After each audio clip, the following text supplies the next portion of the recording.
The death of Saint Columba.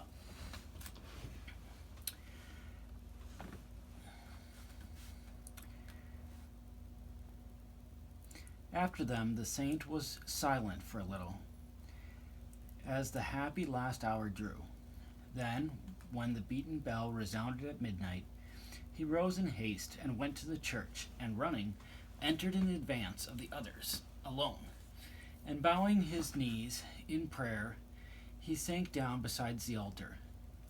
In that moment, Dormant, the attendant, following later, saw from a distance the whole church filled inside with angelic light about the saint. As Dormant approached the doorway, the light that he had seen quickly faded. A few more of the brothers also had seen it when they too were a little way off.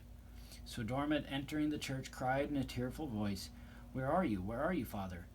And groping in the darkness, since the lamps of the brothers had not yet been brought, he found the saint lying before the altar. Raising him a little, and sitting him down beside him, he placed the holy head upon his lap. Meanwhile, the company of monks ran up with lights, and when they saw that their father was dying, they began to lament. And as we have learned from some men who were present there, the saint, whose soul had not yet departed, opened his eyes, and looking around on either side, with wonderful joy and gladness of countenance, for he was gazing upon holy angels that had come to meet him. Then Dormant raised the holy right hand to bless the saint's company of monks, and the venerable father himself at the same time moved his hand, as much as he was able, in order that he might be seen to bless the others, even by a movement of his hand, a thing that in the departure of the soul he could not do by voice.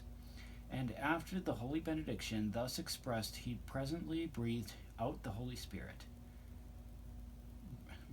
his spirit. When that had left the tabernacle of his body, his face continued to be ruddy, and in a wonderful degree gladdened by the vision of angels, so much that it seemed like the face, not of a dead man, but of a living sleeper.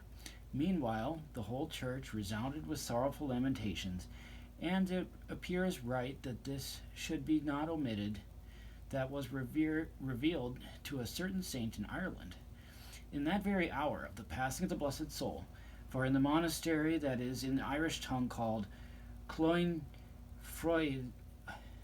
Finshoil, there was an aged holy man, a soldier of Christ, righteous, wise, who was called Lugwid, son of Tailchin. In early morning he related a vision that he had had to a man who was likewise a Christian soldier, by name of Virgno, and said with great lamentation,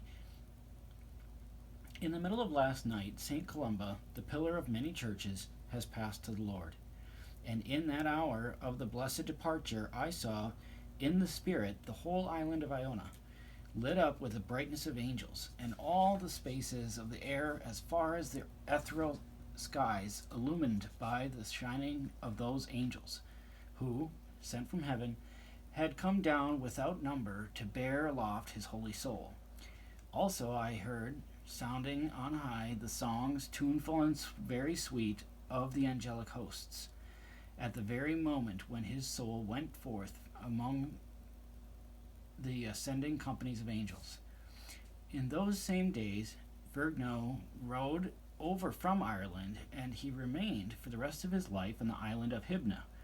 And he was very often described to the monks of St. Columba this manifestation of angels, of which, as has been said above, he had learned indubitably from the mouth of the holy old man whom it had been revealed.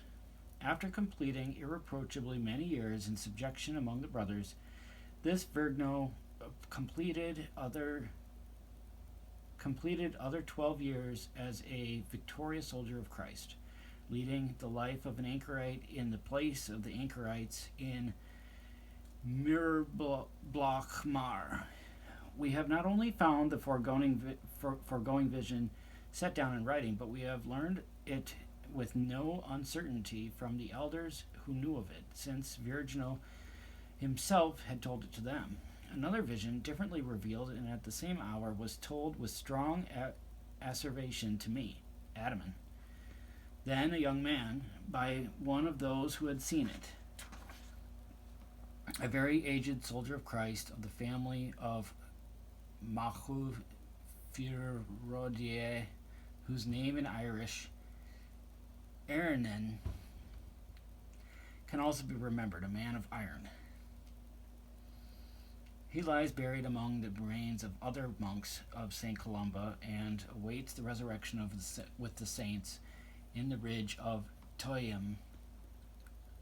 He said, in that night when Columba passed by a happy and blessed end from the earth to the heaven, I and other men with me at work on the catching of fish in the valley of the river Fenda, which abounds in fish, saw the whole space of airy heaven suddenly lit up.